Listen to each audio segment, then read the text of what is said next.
O Catecismo em um ano.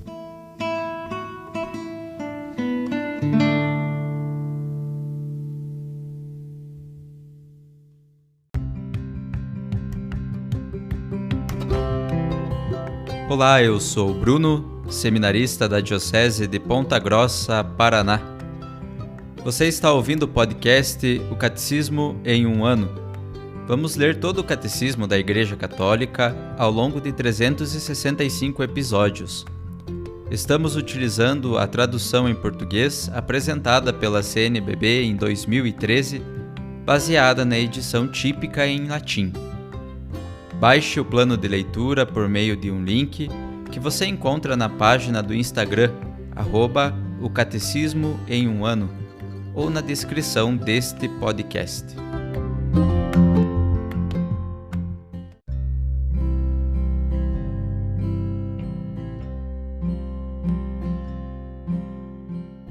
Hoje é o dia 77 do nosso podcast, O Catecismo em um ano. Estamos lendo a primeira parte, denominado Profissão de Fé. Na segunda sessão, sobre os símbolos da fé, no capítulo 2, Creio em Jesus Cristo. Hoje, leremos os números de 583 a 594.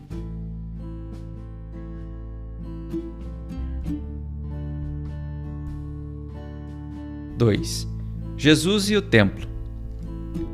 Jesus, como antes dele os profetas, teve pelo Templo de Jerusalém o mais profundo respeito. Nele foi apresentado por José e Maria 40 dias após seu nascimento. Com 12 anos, decide ficar no templo para lembrar a seus pais que deve dedicar-se às coisas de seu pai.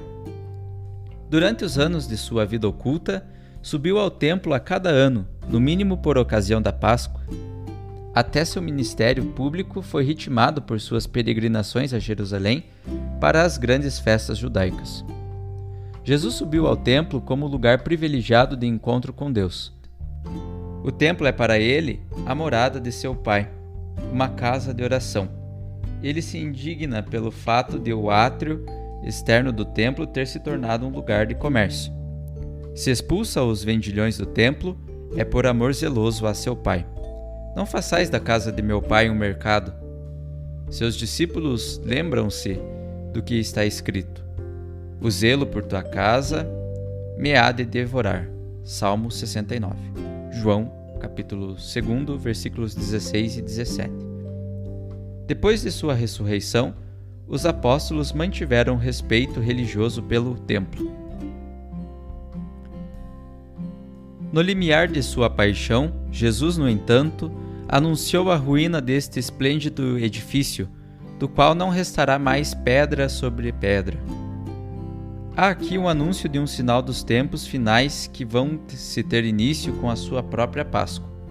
Esta profecia, porém, foi erroneamente relatada por testemunhas falsas no momento do interrogatório de Jesus diante do sumo sacerdote, sendo-lhe atribuída como injúria quando ele foi pregado à cruz. Longe de ter sido hostil ao templo, aliás, local em que ministrou o essencial de seu ensinamento, Jesus fez questão de pagar o imposto do templo, associando a este ato Pedro, que acabara de estabelecer como fundamento para sua igreja futura. Mais ainda, identificou-se com o templo ao se apresentar como a morada definitiva de Deus entre os homens. Eis porque sua morte corporal decretada anuncia a destruição do templo, que manifestará a entrada em uma nova era da história da salvação.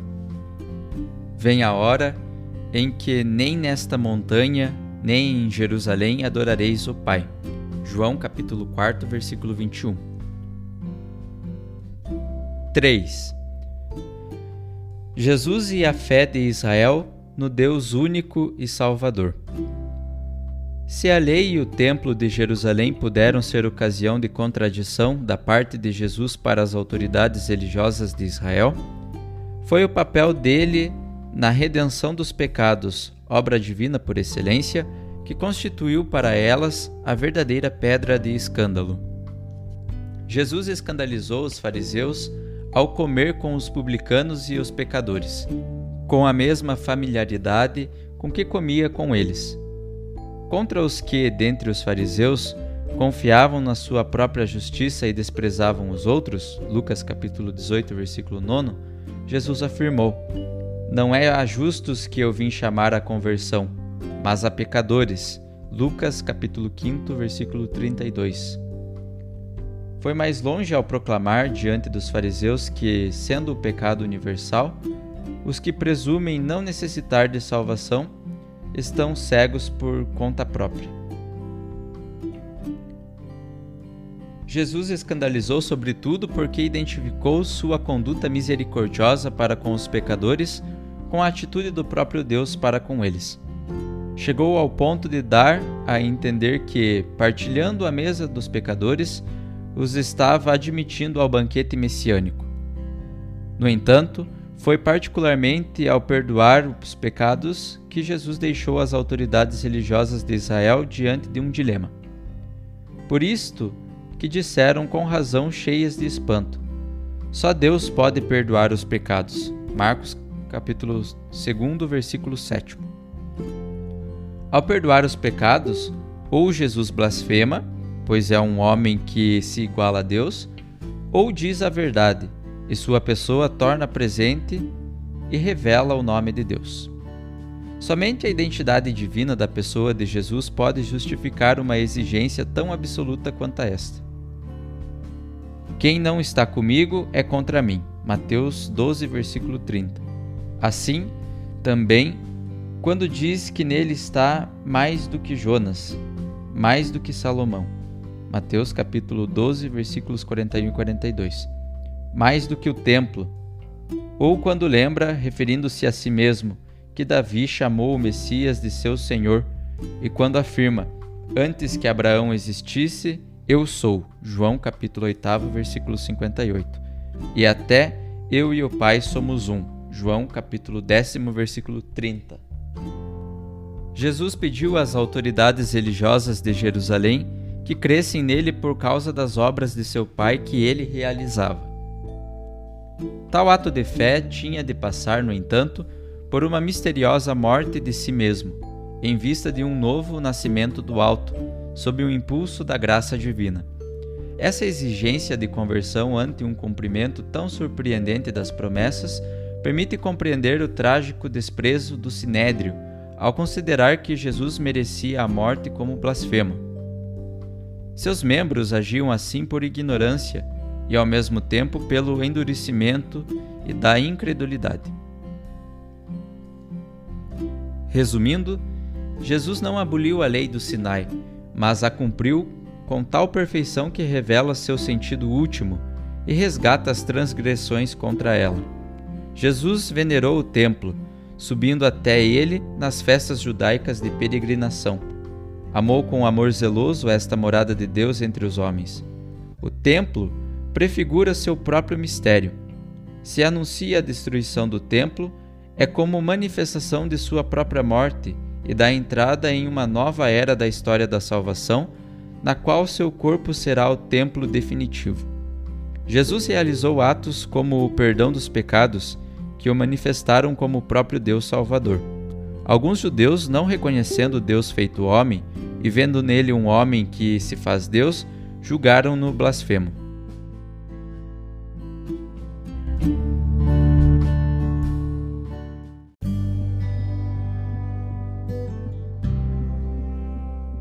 Como comentário adicional para hoje, ouviremos a mensagem do Papa Francisco na oração do Ângelus, domingo, 17 de novembro de 2019.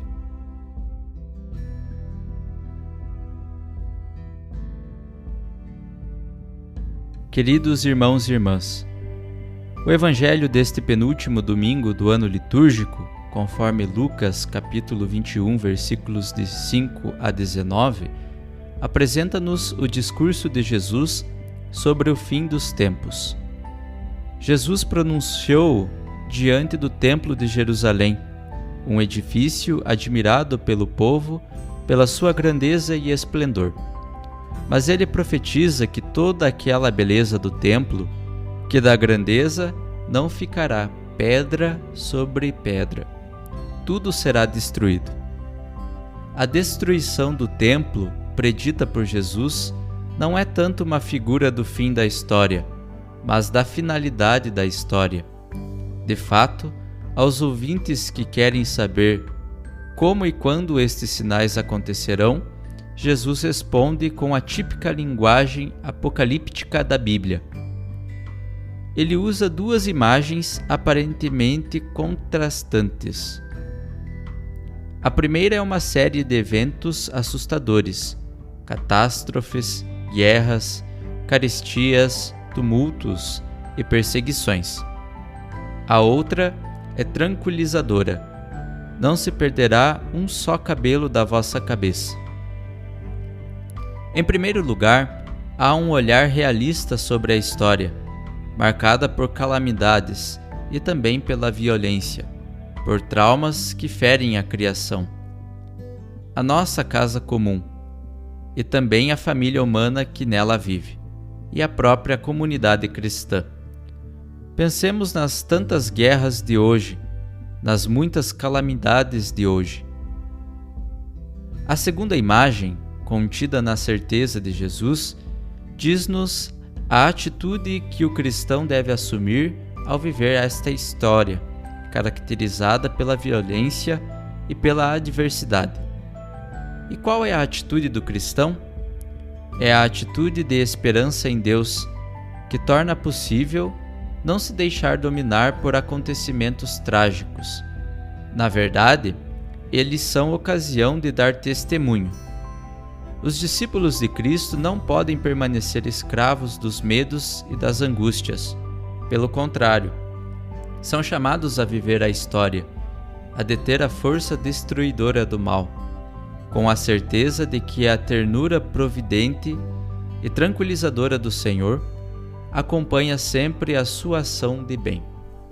Este é o sinal eloquente de que o reino de Deus vem até nós, isto é, que a realização do mundo como Deus o quer está a aproximar-se.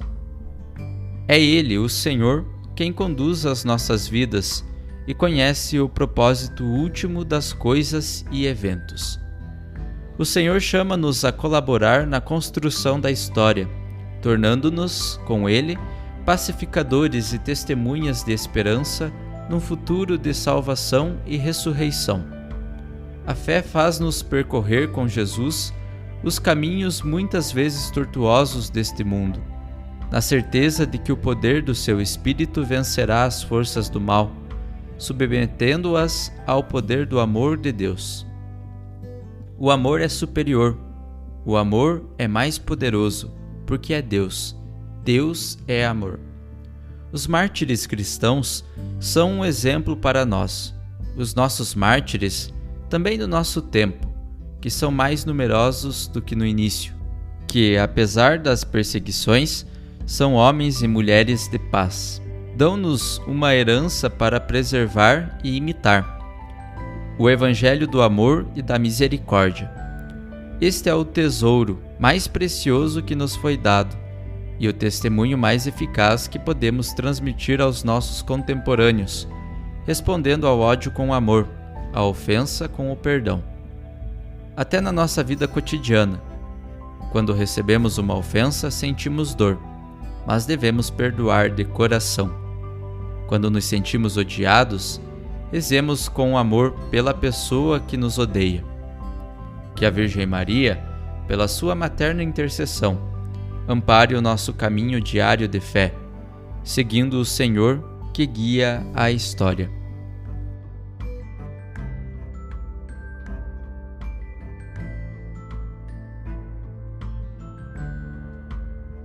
Os textos das catequeses papais encontram-se na íntegra no site da Santa Sé, vatican.va.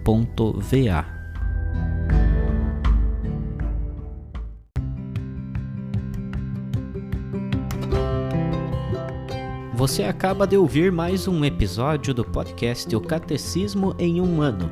Continue nesse bom propósito de aprofundar o conhecimento e a vivência da fé católica e procure participar da sua comunidade. Rezemos por todos que estão fazendo esse caminho de leitura do Catecismo. Até amanhã!